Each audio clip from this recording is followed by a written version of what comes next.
ہر رات کو اپنے عبادات سے، ذکر و اذکار سے، توبہ و استغفار سے مزین کرنی چاہیے، تاکہ اللہ رب العزت کی طرف سے جس رات میں شب قدر کی مبارک آمد ہو وہ ہمارے احاطے میں آ جائے، اور اللہ رب العزت کی طرف سے جو انعام و اکرامات اس رات میں کیے گئے ہیں ہم اس کے مستحق بن جائیں۔ اللہ رب العزت نے آگے ارشاد فرمایا وَمَا أَدْرَاكَ مَا لَيْلَةُ الْقَدْرِ لَيْلَةُ الْقَدْرِ خَيْرٌ مِّنْ أَلْفِ شَهْرٍ، یہ دوسری فضیلت ہے۔ لیلۃ القدر یعنی شب قدر کی دوسری فضیلت بیان کرتے ہوئے اللہ رب العزت نے ارشاد فرمایا کہ یہ شب قدر وہ رات ہے جو لیلۃ القدر خیر من الف شہر، 1000 مہینوں سے زیادہ بہتر ہے۔ اگر کوئی شخص 1000 مہینے مکمل پابندی کے ساتھ بالاستیعاب پوری توجہ اور انہماک کے ساتھ عبادت کرتا رہے اور اپنے آپ کو عبادات میں مصروف رکھے رہے،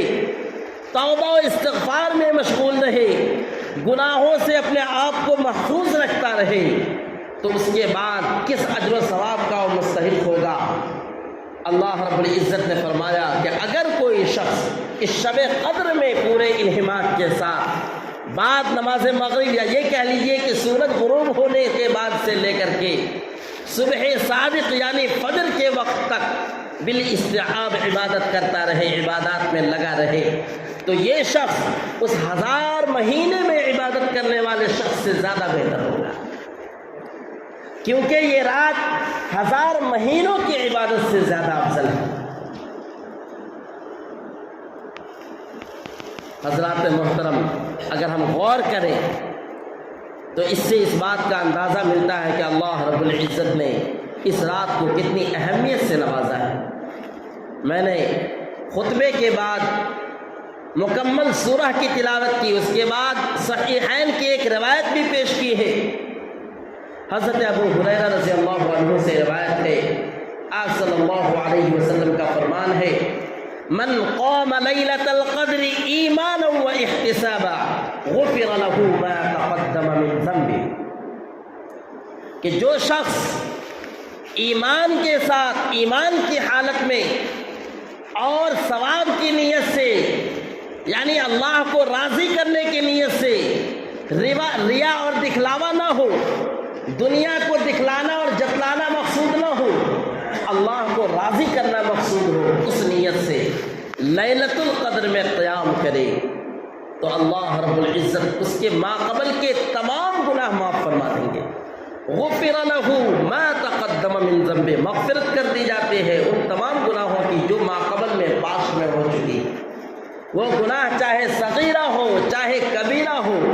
کسی بھی گناہ کی یہاں تقیید اور قید نہیں کی گئی ہے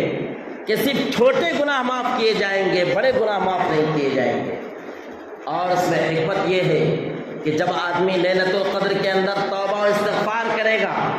تو توبہ و استغفار سے چھوٹے گناہوں کے ساتھ ساتھ بڑے گناہوں کی بھی معافی ہو جائے گی۔ جب اللہ رب العزت کے سامنے آدمی گڑ گڑائے گا، روئے گا اور اپنی جبیں کو، اپنی پیشانی کو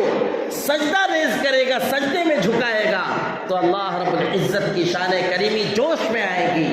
اور ہر طرح کے گناہوں کی معافی ہو جائے گی۔ جیسا کہ اللہ رب العزت نے کلام پاک میں ہی ارشاد فرمایا ہے ان اللہ لا یغفر ان یشرک بہ ویغفر ما دون ذلک لمن یشاء، کہ بلا شبہ اللہ اس بات کو کبھی معاف نہیں کرتا کہ اس کے ساتھ اس کی ذات اور صفات میں کسی کو شریک ٹھہرایا جائے۔ اللہ اس بات کو کبھی معاف نہیں کرتا کہ اللہ کی ذات میں کسی کو شریک ٹھہرایا جائے یا اللہ کی صفات میں کسی کو شریک ٹھہرایا جائے۔ وَيَغْفِرُ مَا دُونَ ذَلِكَ لِمَن يَشَاءُ، اور اللہ بخش دیتا ہے، معاف کر دیتا ہے اس سے کمتر گناہ والوں کو، جس کے لیے چاہے اللہ جس کے لیے چاہے معافی فرما دیتا ہے۔ اگر ہم سب شب قدر کے اندر توبہ و استغفار کا اہتمام کریں گے، نوافل و اذکار کا اہتمام کریں گے، تو اللہ رب العزت کی شان سے یہ قریب بات ہے، اللہ رب العزت کی شان سے، اللہ کی ذات سے امید قوی ہے کہ اللہ رب العزت ہم تمام لوگوں کے گناہوں کی معافی فرما دیں گے، گناہوں کی بخشش فرما دیں گے۔ حضرات محترم، زیر نظر سورہ کے اندر اللہ رب العزت نے لیلۃ القدر کی دوسری فضیلت بیان فرمائی کہ یہ لیلۃ القدر یعنی شب قدر 1000 مہینوں کی عبادت سے زیادہ بہتر ہے۔ یعنی شب قدر کے اندر اگر کوئی اہتمام کرے، شب قدر کے اندر توبہ و استغفار کا اہتمام کرے، نوافل و اذکار کا اہتمام کرے، تو ایسی صورت کے اندر اللہ رب العزت 1000 مہینوں کی عبادت سے زیادہ ثواب عطا فرمائے۔ اور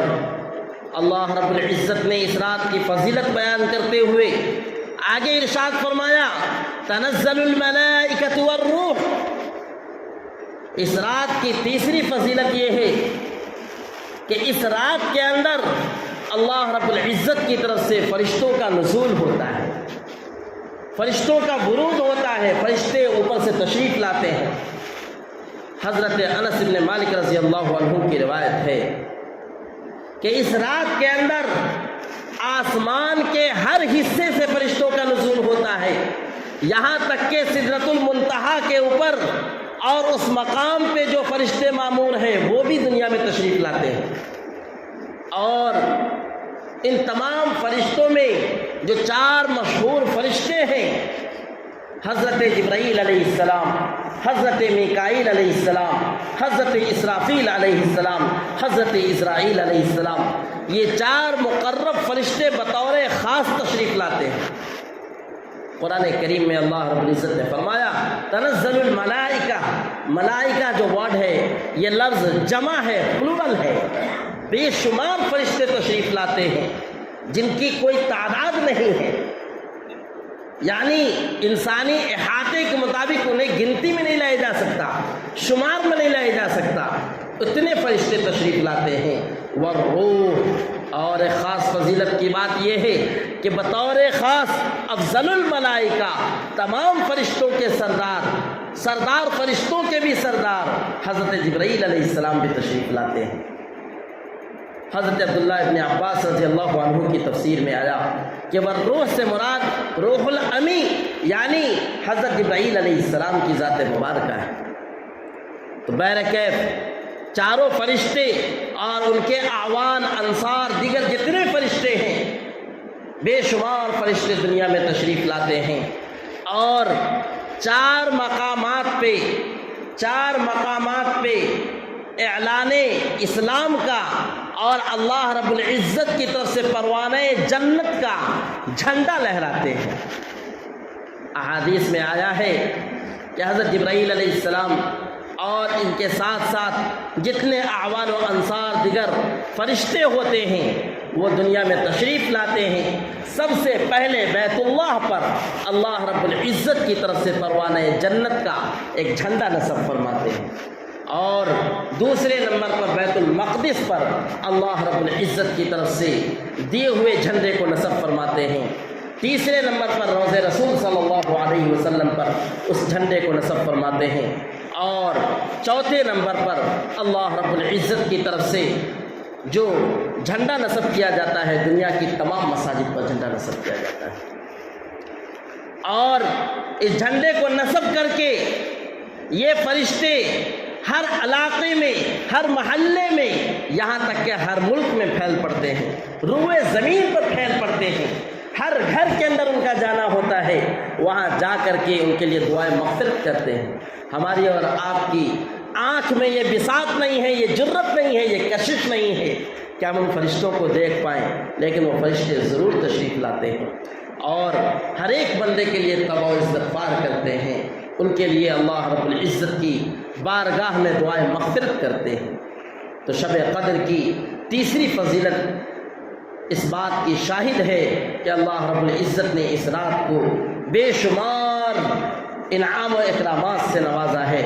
اگر ہم اس رات کی قدردانی کر لیں، اللہ رب العزت کے احکامات کی پابندی کر لیں تو اللہ رب العزت کی ذات سے قوی امید ہے کہ ہم مغفرت کے مستحق ہو جائیں گے، بخشش کے مستحق ہو جائیں گے، اللہ رب العزت کی بارگاہ میں سرخرو ہو جائیں گے۔ آگے اللہ رب العزت نے ارشاد فرمایا تنزل الملائکۃ والروح فیہا باذن ربہم من کل امر، اللہ رب العزت کی جانب سے اس رات میں ہر طرح کے فیصلے لے کر نازل ہوتے ہیں۔ اس آیت کریمہ کے بارے میں حضرت عبادہ بن صامت رضی اللہ عنہ سے روایت ہے، آپ صلی اللہ علیہ وسلم کا ارشاد ہے کہ اس مبارک رات کے اندر اللہ رب العزت کی جانب سے مخلوقات کی تقدیر کے فیصلے ہوتے ہیں، موت و حیات کے فیصلے ہوتے ہیں، ان کے خوشی و غم کے فیصلے ہوتے ہیں۔ اللہ رب العزت کی طرف سے وہ تمام مقدرات کو تحریر کر دیا جاتا ہے، لکھ دیا جاتا ہے اور فرشتوں کے سپرد کر دیا جاتا ہے۔ ہم اور آپ بیشتر روایات میں سنے ہوں گے کہ شعبان کی 15ویں شب کو بھی اللہ رب العزت کی طرف سے تقدیر کے فیصلے ہوتے ہیں۔ تو بظاہر طالب علمانہ ایک سوال ہو سکتا ہے کہ 15ویں شب کو بھی فیصلے ہوتے ہیں اور اس شب کے اندر بھی یعنی شب قدر کے اندر بھی فیصلے ہوتے ہیں، آخر اس کا کیا مطلب ہے، کیا وجہ ہے کہ دونوں شب کے اندر فیصلے ہوتے ہیں؟ تو اس کا جواب ملاحظہ فرمائیں۔ شعبان کی 15ویں شب کو اللہ رب العزت کی جانب سے لوح محفوظ میں جو مخلوقات کی تقدیر کے فیصلے ازل میں لکھ دیے جا چکے تھے، آسمان و زمین کی پیدائش اور اس کے وجود سے پہلے جو چیزیں لکھ دی گئی تھی اس کا املا کرایا جاتا ہے اور اسے فرشتوں کے سامنے جن فرشتوں کو اس کی ذمہ داری دی جائے گی ظاہر کر دیا جاتا ہے، اور شب قدر کے اندر اس فیصلے کی تنفیذ کے لیے فرشتوں کو ذمہ داری دے دی جاتی ہے۔ وہ رجسٹر ان کے ہاتھ میں تھما دیا جاتا ہے کہ اب اس شب قدر سے لے کر 1 سال بعد آنے والے شب قدر تک کس انسان کی زندگی کب تک رہیں گی، کب ختم ہوں گی، کس کو کب خوشی ملیں گی، کب غمی ملے گی، کس کو کتنا رزق ملنا ہے، کس کو کب بھوکا رکھنا ہے، کسے کب فاقے کی نوبت آئے گی، کون اچھے نصیبے کے ساتھ زندگی بسر کرے گا، کس کے نصیبے میں کٹھنائیاں ہیں، پریشانیاں ہیں، مصیبتوں کا سامنا کرنا پڑے گا، ان تمام چیزوں کا جو ایک دفتر ہے، رجسٹر ہے، وہ رجسٹر اس شب قدر کے اندر فرشتوں کے جن کی ذمہ داری دی گئی ہے ان کے سپرد کر دیا جاتا ہے، تھما دیا جاتا ہے کہ اب اس کی تنفیذ آپ سال بھر کرتے رہیں۔ تو یہ توجیہ اور یہ تطبیق فقہاء کرام نے بیان فرمائی ہے۔ بہرکیف اللہ رب العزت کا فرمان ہے تنزل الملائکۃ والروح فیہا باذن ربہم من کل امر سلام ہی حتی مطلع الفجر۔ اللہ رب العزت نے فرمایا کہ اس رات میں جو امن و امان کا فیصلہ ہے اور اللہ رب العزت کی طرف سے اعلان عام ہے کہ ہر کوئی مغفرت کا طالب کہ اس کی مغفرت کر دی جائے، ہے کوئی بخشش کا طالب کہ اس کی بخشش کر دی جائے، ہے کوئی معافی مانگنے والا کہ اس کو معاف کر دیا جائے، ہے کوئی حاجت کشائی کرنے والا کہ اس کی حاجت کشائی کی جائے، ہے کوئی اپنی بیماری کے لیے صحت کی دعا کرنے والا کہ اس کی دعا کو قبول کیا جائے۔ یہ اعلان حتی مطلع الفجر اللہ رب العزت کی طرف سے صبح صادق طلوع ہونے تک ہوتا ہے، فجر کا وقت آنے تک ہوتا ہے۔ اس لیے امت مسلمہ کی ذمہ داریوں میں سے ایک ذمہ داری یہ ہے بتقاضۂ ایمانی کہ جب اسے شب قدر نصیب ہو تو اس رات کی قدردانی کر لے۔ شب قدر کو جیسا کہ احادیث کے اندر فرمایا گیا کہ رمضان المبارک کے اخیر عشرے کی طاق راتوں میں تلاش کیا جائے تو ہم سب کو ان طاق راتوں میں اس کا اہتمام کرنی چاہیے۔ نہ جانے کون سی رات شب قدر ہو اور اس رات کے اندر عبادت کرنے کی وجہ سے اللہ رب العزت کے ہاں ہماری مغفرت ہو جائے، ہماری زندگی میں 4 چاند لگ جائے، ہم اللہ رب العزت کے محبوب بندوں میں شامل ہو جائیں۔ حضرات محترم، اس مبارک رات میں جو فرشتوں کا نزول ہوتا ہے جیسا کہ ابھی میں نے بتلایا، ان فرشتوں کے بارے میں ایک روایت کے مطابق یہ بات پیش کی گئی ہے، آئی ہے، وارد ہوئی ہے کہ فرشتے روئے زمین پر پھیل پڑتے ہیں اور ہر گھر میں آتے ہیں، لیکن کچھ ایسے افراد اور اشخاص ہیں کہ جو فرشتوں کی آمد سے، اس کے ورود سے محروم رہتے ہیں۔ حضرت عبداللہ ابن عمرو بن العاص رضی اللہ عنہ کی روایت ہے، آپ صلی اللہ علیہ وسلم کا فرمان ہے کہ اس مبارک رات کے اندر فرشتے ہر گھر کے اندر تشریف لے جاتے ہیں، لیکن کچھ گھر اور کچھ افراد ایسے ہیں کہ جو اس سے محروم رہتے ہیں۔ ان میں سب سے پہلا وہ گھر ہے جس گھر کے اندر کتا ہو، ڈاگ ہو۔ اب کہیں گے کہ کتا رکھنا کیا برا ہے، تو اس کے سلسلے میں تفصیل ملاحظہ فرمائیں۔ کتا اگر ہم اس لیے رکھ رہے ہیں کہ وہ ہمارے گھر کی نگرانی کرے، آنے والے خطرات سے آگاہ کرے، جیسا کہ کتے کے اندر اللہ رب العزت نے یہ ٹیلنٹ رکھا ہے۔ کتے کے اندر اللہ رب العزت نے 10 ایسی صفات رکھی ہے جو بزرگان دین کے اندر ہوا کرتی ہیں۔ ان میں سے کچھ صفات آپ حضرات کے سامنے پیش کی جاتی ہیں، چونکہ وقت بڑا کم ہے۔ ایک صفت یہ ہے کہ کتا کم سوتا ہے، بزرگان دین بھی کم سوتے ہیں، وہ زیادہ قیام فرماتے ہیں، زیادہ اللہ رب العزت کی راہ میں اپنے آپ کو قربان فرماتے ہیں، سونے میں کم رہتے ہیں۔ کتے کے اندر ایک صفت ہے قلت منام کے ساتھ ساتھ قلت طعام، کم کھاتا ہے۔ بزرگان دین بھی اتنا کھاتے ہیں جس سے ان کی کمر سیدھی رہے اور جس سے اللہ رب العزت کی عبادات کو بآسانی کر سکے۔ کتے کے اندر ایک صفت ہے کہ خیش و بیگانہ را خوب می شناسد، اچھے اور برے کو، اپنے اور پرائے کو خوب پہچان لیتا ہے۔ بزرگان دین کی نظر میں بھی اللہ رب العزت نے وہ کشش رکھی ہے کہ وہ اچھے اور پرائے کو، اپنے اور غیر کو بخوبی پہچان لیتے ہیں، پلکوں میں، منٹوں میں پہچان لیتے ہیں، کون اپنا ہے، کون پرایا ہے، کون دوست ہے، کون دشمن ہے، اس کی معرفت ان کے اندر ہوتی ہے۔ اسی طریقے سے کتے کے اندر ایک صفت ہوتی ہے وفاداری کنت، وہ کتا وفاداری کرتا ہے، اگر اس کو ایک ٹکڑا آپ دے دیں تو آپ کا وفادار بن کر رہتا ہے، ہمیشہ آپ کے ارد گرد وہ چکر لگاتا رہتا ہے، دم ہلاتا رہتا ہے، دمشمی جنبانت، اپنے دم کو ہلا کر کے وفاداری اور محبت کا، الفت کا ثبوت دیتا رہتا ہے۔ بزرگان دین کے اندر بھی اللہ رب العزت نے صفات رکھی ہے کہ جب بھی کوئی وعدہ کرتے ہیں اور جب بھی ان کے اوپر کوئی احسان کیا جائے تو خاص طور پر وفادار بن جاتے ہیں اور ہمیشہ وفاداری کا ثبوت دیتے ہیں۔ بے شمار ایسی صفات ہیں جو اللہ رب العزت نے اس جانور کے اندر رکھے ہیں اور اللہ رب العزت نے بزرگان دین کے اندر بھی رکھے ہیں۔ تو پھر جب اس طرح کی باتیں ہیں اور اتنی چیزیں بزرگان دین سے ملتی ہیں، پھر ایسے کیسے یہ ممکن ہے اور کیسے یہ بات کہی جاتی ہے کہ جس گھر کے اندر کتا ہو اس میں رحمت کے فرشتے نہیں جاتے؟ تو اس سلسلے میں جواب ملاحظہ فرمائیں کہ کتا بہرحال اپنے آپ میں بہت ساری خوبیاں رکھتا ہے، لیکن کتا دیگر احادیث کی روشنی میں منحوس جانوروں میں سے ایک بھی ہے، منحوس جانوروں میں سے ایک بھی ہے۔ اس وجہ سے بتلایا گیا کہ کتا گھر کے اندر نہ ہو، ہاں اگر کتا گھر کی دہلیز پر باہر اس نیت سے رکھا جائے تاکہ وہ چوروں سے رکھوالی کرے، جب چور آتا ہے تو چونکہ اس کی تیرے نظر ہوتی ہے وہ فوراً بھونکتا ہے، بھونک کر اپنے مالک کو ہوشیار کر دیتا ہے، تو اس نظر سے ہو پھر تو کوئی قباحت نہیں ہے۔ لیکن آج کل جو ایک ہوا چل چلی ہے کہ اپنے گھروں کے اندر کتا پالتے ہیں، اپنے بیڈ روم کے اندر کتا رکھتے ہیں، اپنے پیالے میں ان کو کھلاتے ہیں اور 2 in 1 ہو کر کھاتے ہیں، جیسے ایک انسان کھا رہے ہیں 2 in 1 ہو کر کتے کے ساتھ کھاتے رہتے ہیں، اس سے بوس و کنار کرتے ہیں اور ایسی ایسی نازیبا حرکتیں کرتے ہیں جو ناقابل بیان ہے، یہ انسانیت سے ہٹ کر ہے۔ یہ ایک ایسا رواج اور ایسی ہوا چل چلی ہے کہ جو انسانیت کو شرمسار کرنے والی ہے۔ اگر ہم کتے کو اس طرح اپنے گھروں کے اندر رکھتے ہیں تو یقین جانیں ان فرشتوں کے نزول سے ہم محروم رہیں گے، فرشتوں کی آمد اس گھر کے اندر نہیں ہوگی۔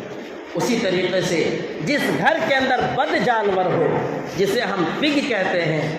اور سور کے نام سے یاد کرتے ہیں، اس گھر کے اندر بھی فرشتوں کا نزول نہیں ہوتا۔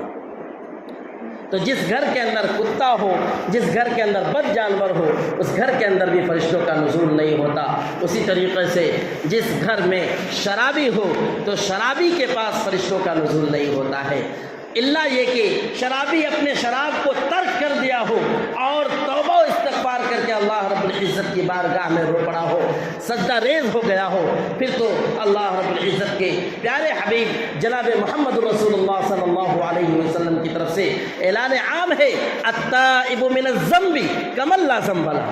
کہ گناہوں سے توبہ کر لینے والا، گناہوں سے معافی مانگ لینے والا، چاہے وہ کیسا بھی گناہ کیا ہو، قتل کا گناہ کیا ہو، کفر کا گناہ کیا ہو، شرک کا گناہ کیا ہو، ایک دوسرے کے ساتھ زنا کا گناہ کیا ہو، یا اور بھی کوئی بدفعلی کیا ہو، اگر اس نے گناہوں سے سچی توبہ کر لی ہے تو گناہوں سے توبہ کر لینے والا ایسا ہے گویا اس نے گناہ کیا ہی نہیں ہے، دودھ کا دھلا ہے، التائب من الذنب کمن لا ذنب لہ۔ تو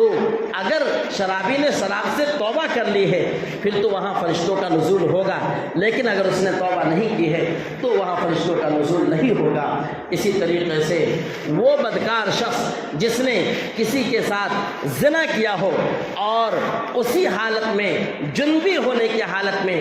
ناپاک ہونے کی حالت میں ابھی تک پڑا ہوا ہے، ایسے شخص کے پاس بھی فرشتوں کا نزول نہیں ہوتا ہے۔ تو یہ کچھ افراد ہیں، اشخاص ہیں جن کے پاس فرشتوں کا نزول نہیں ہوتا ہے، ان کے علاوہ پوری انسانیت پر فرشتوں کا نزول ہوتا ہے۔ امت مسلمہ کے ہر فرد پر فرشتے آتے ہیں، نزول فرماتے ہیں اور ان کے لیے دعائیں مغفرت کرتے ہیں۔ اللہ رب العزت سے دعا کریں کہ اللہ اس رات کی قدردانی کی توفیق عطا فرمائے، اور جو بھی ایام رہ گئے ہیں، جو راتیں رہ گئی ہیں، آج بھی الحمدللہ وہ رات آنے والی ہے، اور اس کے بعد بھی جو راتیں آنے والی ہے اس کی ہم خوب قدردانی کریں، اللہ رب العزت کی بارگاہ میں روئیں، گڑ گڑائیں، توبہ و استغفار کریں۔ اللہ رب العزت کی ذات سے قوی امید ہے کہ اللہ ہم سب کی بخشش فرمائیں گے، کیونکہ اللہ کو ایسا گناہ گار بندہ بہت پسند ہے جو گناہ کے بعد نادم ہو، شرمندہ ہو، اللہ کی بارگاہ میں جا کر توبہ و استغفار کرے۔ وہ گناہ گار بندہ پسند نہیں ہے جو گناہ تو کرے لیکن گناہ پر اصرار کرتا رہے، اس کو گناہ اچھا لگے اور اللہ کی بارگاہ میں توبہ کی توفیق بھی اسے حاصل نہ ہو۔ اللہ رب العزت سے دعا کریں اللہ ہمیں بھی، آپ کو بھی، پوری امت مسلمہ کو اس رات کی خاص طور پر قدردانی کی توفیق عطا فرمائے۔ اگر زندگی سلامت رہی تو انشاءاللہ آئندہ ہفتے زکوٰۃ ہے، صدقۃ الفطر ہے اور عید الفطر ہے، اس طرح کے جو مسائل ہیں انشاءاللہ شرح و بسط کے ساتھ بیان کیے جائیں گے۔ وآخر دعوانا ان الحمدللہ رب العالمین۔ جو احباب سنت ادا نہ کیے ہوں سو وہ سنت ادا کر لیں، اگلی صفوں میں جو جگہیں خالی ہیں اسے بھی پر فرما لیں تاکہ بعد میں آنے والوں کو جگہ نصیب ہو سکے۔